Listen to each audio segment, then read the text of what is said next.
നമ്മുടെ മേൽ മുദ്രകുത്തപ്പെട്ടതായ പരിശുദ്ധ മാമോദീസായുടെ അഭിഷേകം മൂറോൻ നമ്മെ വിശുദ്ധിയിലേക്ക് നയിക്കുന്ന മുഖാന്തരമാണ്. നമ്മുടെ ജീവിതത്തിലുടനീളം നമ്മെ സംരക്ഷിക്കുന്നത് കർത്താവിന്റെ സ്ലീബായുടെ മുദ്രയാണ്. പീഡകൾ ഞങ്ങൾ സഹിച്ചാലും ആശ്വാസം എന്നല്ലോ സഹദേൻ ചൊല്ലുന്നു.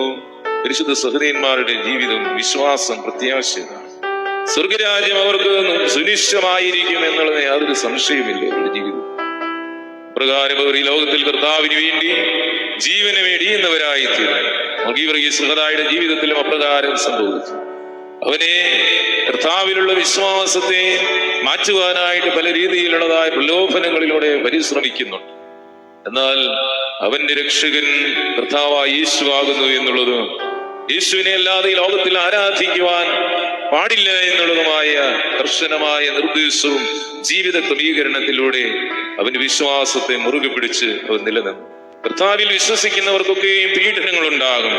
ദൈവരാജ്യത്തോട് ചേർക്കപ്പെടണമെങ്കിൽ ഈ ലോകത്തിലെ കഷ്ടപ്പാടുകളെ, പ്രതിസന്ധികളെ, എതിർപ്പുകളെ, പീഡനങ്ങളെയൊക്കെയും അതിജീവിക്കേണ്ടത് ആവശ്യമാണ്.